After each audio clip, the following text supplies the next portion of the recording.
जय श्री कृष्णा, राधे राधे। अभी आने वाली है संकट चौथ। जिस घर में अगर ये चीज़ें की जाती हैं तो माता लक्ष्मी दौड़ के चली आती है। नमस्कार दोस्तों, राधे राधे, जय श्री कृष्णा। गणेश जी महाराज संकट चौथ पर गणेश जी की पूजा की जाती है, और अगर जिस घर में ये काम किया जाता है तो गणेश जी और माता लक्ष्मी की कृपा से उस घर में धन दौलत की कोई कमी नहीं होती है। चौथ व्रत का हिंदू धर्म में बड़ा ही विशेष महत्व है। ये व्रत हर माघ मास की चतुर्थी को रखा जाता है। इसे तिलकुट्टा चौथ भी कहा जाता है। इस दिन महिलाएं व्रत रखकर भगवान गणेश जी की विधि पूर्वक पूजा अर्चना करती हैं। संकट चौथ के दिन माताएं अपनी संतान की लंबी उम्र और सुखी जीवन की कामना से निर्जल व्रत रखती हैं और विधि विधान से भगवान गणेश जी की पूजा करती हैं। साथ ही संकट चौथ की कथा भी सुनती हैं। इसके बाद रात में चांद को अर्घ देकर व्रत का पारण किया जाता है। इसके अलावा संकट चतुर्थी व्रत को संकट हारा या संकट चौथ के नाम से भी जाना जाता है। ये दिन भगवान गणेश जी की आराधना और उनकी कृपा प्राप्त करने का दिन होता है। इस दिन व्रत करने वाले व्यक्ति को जीवन के सभी दुखों और कष्टों और संकटों से मुक्ति मिलती है और उनकी सभी इच्छाएं पूरी हो जाती हैं। साथ ही ये व्रत भक्तों के जीवन में सकारात्मक ऊर्जा और समृद्धि लाने वाला माना जाता है।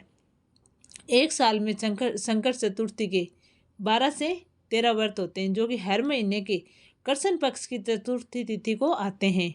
हर चतुर्थी का अपना विशेष महत्व होता है और इसी दिन भगवान गणेश जी के अलग अलग स्वरूपों की पूजा की जाती है और भगवान गणेश जी की आराधना करके अपने हर संकट पे आने वाले जीवन को भगत भगवान गणेश जी की पूजा आराधना करके उस संकट का सामना करते हैं। जब माघ मास की संकट चतुर्थी आती है तो इसको तिलकुट्टा संकट चतुर्थी भी कहते हैं। इस बार 17 जनवरी को है और 17 जनवरी 2025 को व्रत रखा जाएगा। संकट चौथ की पूजा के शुभ मुहूर्त के बारे में तो संकट चौथ के पूजन के लिए पहला शुभ मुहूर्त 5:27 से लेकर 6:21 तक रहेगा। वहीं दूसरा शुभ मुहूर्त 8:34 से लेकर 9:53 तक रहेगा। साथ ही चंद्रमा को अर्घ देने का समय रात को 9:09 पर रहेगा। तो ये था संकट चतुर्थी का शुभ मुहूर्त और चांद को अर्घ देने का टाइम। हो सकता है थोड़ा बहुत आगे पीछे चांद दिखने का हो जाए। सिटी में आजकल चांद थोड़ा लेट दिखता है। कई लोग संकट चौथ पर भगवान गणेश जी को प्रसन्न करने के लिए तरह तरह के उपाय करते हैं। वहीं शास्त्रों में कुछ ऐसी चीज़ों का वर्णन किया गया है जिन चीज़ों का भोग अगर आप संकट चौथ पर भगवान गणेश जी को लगाते हैं और भोग लगाने के बाद उस चीज़ का खुद सेवन करते हैं तो आपको भगवान गणेश जी के साथ साथ अन्य देवी देवताओं की भी असीम कृपा प्राप्त होती है। आपके रुके हुए कार्य बिना किसी अड़चन के पूर्ण होते हैं और दोस्तों आपको हर कार्य में सफलता हासिल होती है। साथ ही आपके घर में सकारात्मक ऊर्जा का वास हो जाता है जिससे घर में सुख समृद्धि बनी रहती है। इसके अलावा दोस्तों शास्त्रों में कुछ ऐसी चीज़ों का भी वर्णन किया गया है जिन चीज़ों का सेवन संकट चौथ पर बिल्कुल भी नहीं करना चाहिए। अगर हम उन चीज़ों का सेवन करते हैं तो हमारे जीवन में अशुभ परिणाम देखने को मिलते हैं और बने बनाए काम आपके बिगड़ सकते हैं। भगवान गणेश जी आपसे नाराज हो सकते हैं, आपसे रुष्ट हो सकते हैं, जिससे आपके जीवन में कठिन समस्याएं आ सकती हैं। ऐसे में इस वीडियो के माध्यम से मैं आपको बता दूं कि ऐसी कौन सी चीज़ें जो संकट चौथ पर भोग भगवान गणेश जी को लगाना चाहिए और उन चीज़ों का आपको खुद को सेवन करना चाहिए, और ऐसी कौन सी चीज़ें हैं जिनके संकट चौथ के दिन चीज़ों का सेवन भूलकर भी नहीं करना चाहिए और न ही भगवान गणेश जी को इसका भोग लगाना चाहिए। क्योंकि अगर हम ऐसा करते हैं तो फिर वो हमारे लिए संकट बन जाता है। ऐसा माना जाता है कि अगर हम कोई भी चतुर्थी व्रत पे गलती करते हैं और अगर इस दिन संकट चौथ के दिन हम चौथ माता से बोलते हैं या भगवान गणेश जी से कहते हैं कि हमारा संकट हरो, तो वो ज़रूर हमारा संकट हरते हैं।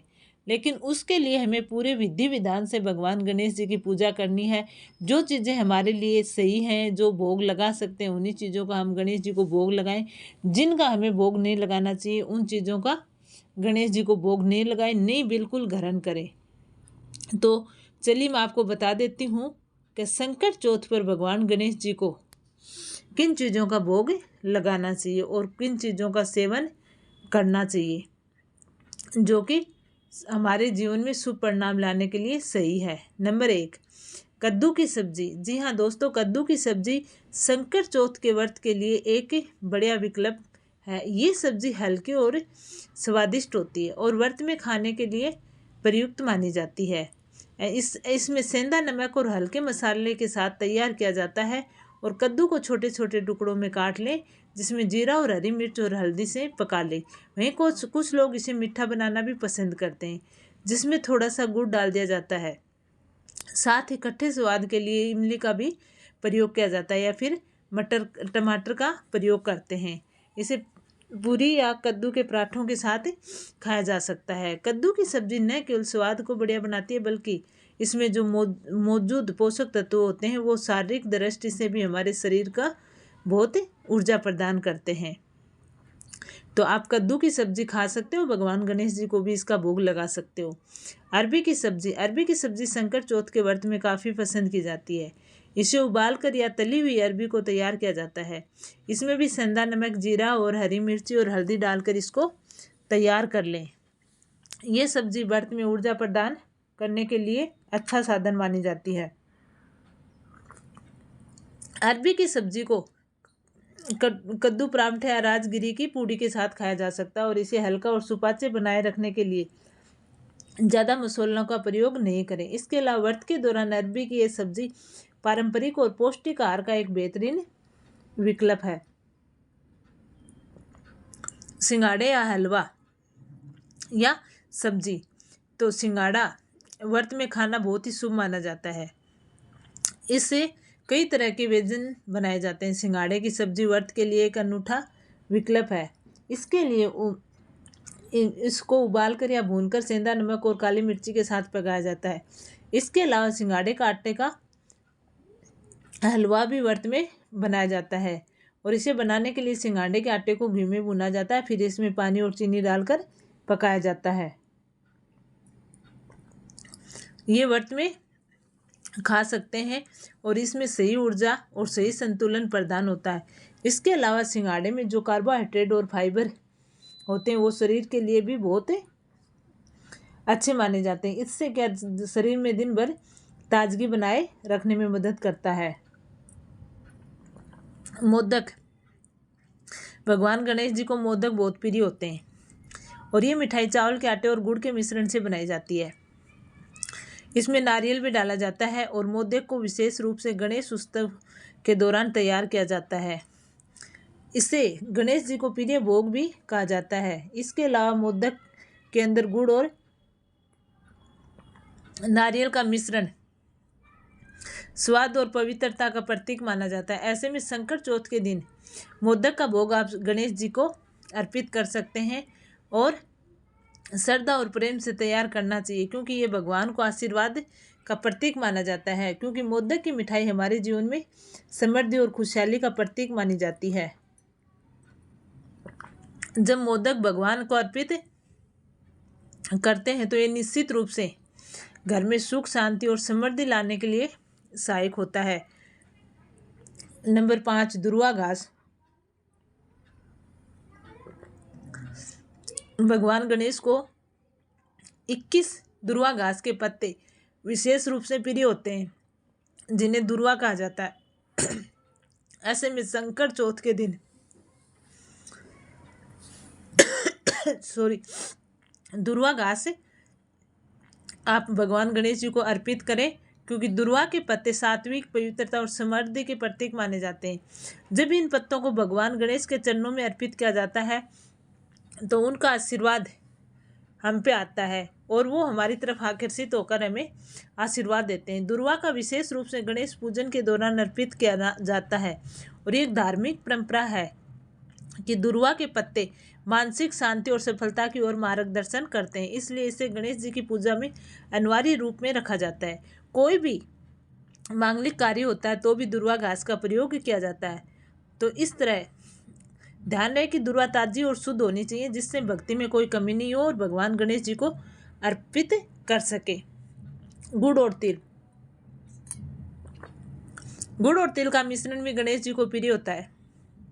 खासकर संकट चौथ के दिन भगवान गणेश जी को गुड़ और तिल का भोग लगाना चाहिए, क्योंकि इन दोनों का मिला जुला रूप एक मधुर भोग होता है, जो संकट चौथ के दिन भगवान गणेश जी को अर्पित किया जाता है।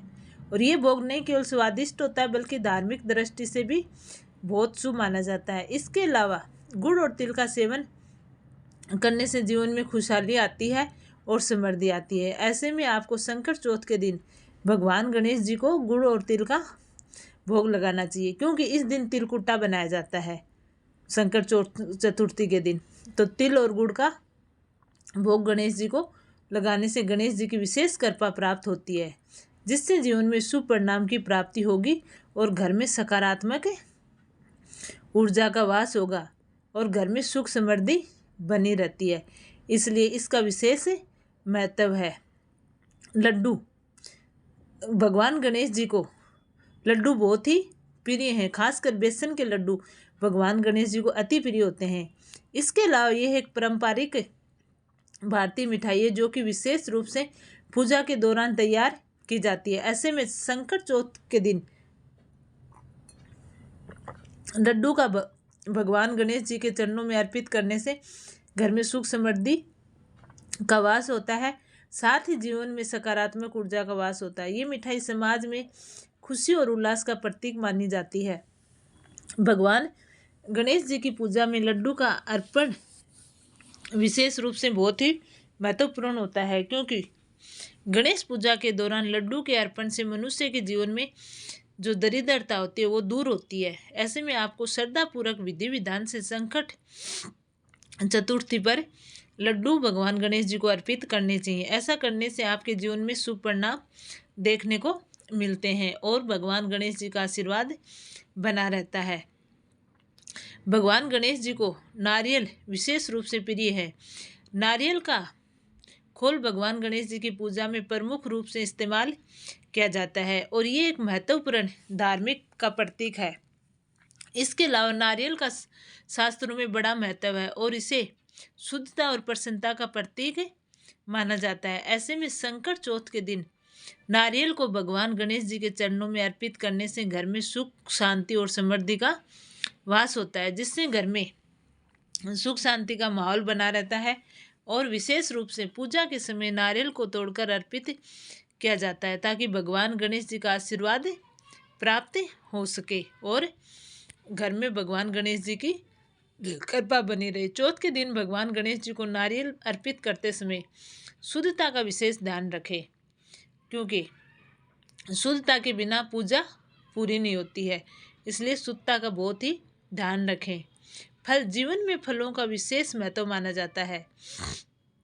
फलों को पूजा पाठ में विशेष रूप से इस्तेमाल किया जाता है और हमारे सनातन धर्म में हर पूजा में फल फ्रूट को काम में लिया जाता है। कोई भी शुभ काम होता है उसमें फलों का विशेष महत्व है। संकट चौथ के दिन भगवान गणेश जी को फल अर्पित करना भी बहुत महत्वपूर्ण माना जाता है। खास तौर से केले, सेब और नारियल, ये फल भगवान के चरणों में अर्पित करने से घर में सुख समृद्धि और आरोग्य का वास होता है। घर परिवार में कोई व्यक्ति बीमार चल रहा हो तो ऐसा करने से वह जल्द ठीक हो सकता है। साथ ही फल एक प्राकृतिक भोग है, जो न केवल भगवान गणेश जी को प्रिय है, बल्कि ये भी दर्शाता है कि हम अपने जीवन में सरलता और पवित्रता को स्वीकार कर रहे हैं। इसके अलावा फल विशेष रूप से स्वास्थ्य और लंबी उम्र और समृद्धि के प्रतीक माने जाते हैं। जब इन फलों को भगवान गणेश जी को अर्पित किया जाता है तो भगवान गणेश जी की कृपा हम पे बनी रहती है और हमारे जीवन में सुख समृद्धि आती है। तो ये कुछ चीज़ें थी जिनका हम भोग लगा सकते हैं। कुछ चीज़ें ऐसे हैं जो हमें व्रत के दौरान नहीं खानी चाहिए और नहीं करनी चाहिए। सबसे पहले तो संकट चतुर्थी का व्रत करने के बाद हमें सोना नहीं चाहिए। ऐसा माना जाता है कि जब हम सो जाते हैं व्रत करके दिन में, तो फिर वो व्रत खंडित हो जाता है। दूसरा, कोई भी तामसिक चीज़ें नहीं खानी चाहिए। शराब का सेवन नहीं करना चाहिए। जो मदिरा पान, धूम्रपान, इन सब का व्रत के बाद सेवन नहीं करना चाहिए। अगर आप व्रत नहीं रखते हैं तो भी इन चीज़ों का संकट चतुर्थी के दिन सेवन नहीं करें। और मूली, बैंगन या रूट वाली सब्जियां इस दिन नहीं खानी चाहिए, क्योंकि ऐसा माना जाता है कि अगर हम ये चीज़ें खाते हैं तो फिर हमारा व्रत खंडित हो जाता है। तो इसलिए इस बात का विशेष ध्यान रखें कि कोई भी तली हुई चीज़ें या फिर ऐसा तामसिक चीज़ें, लहसुन, प्याज वगैरह, इन चीज़ों का हमें व्रत के दौरान सेवन नहीं करना चाहिए। नहीं तो हमारा व्रत पूरा नहीं होता है और भगवान गणेश जी हमसे रुष्ट हो जाते हैं, जिससे उनका आशीर्वाद हमें नहीं मिल पाता है। इसलिए इन चीज़ों का विशेष ध्यान रखें जो कि हमें व्रत के दौरान करनी है या नहीं करनी है। तो ये था आज का वीडियो। कैसे लगा कमेंट करके ज़रूर बताना। जय श्री कृष्णा, राधे राधे।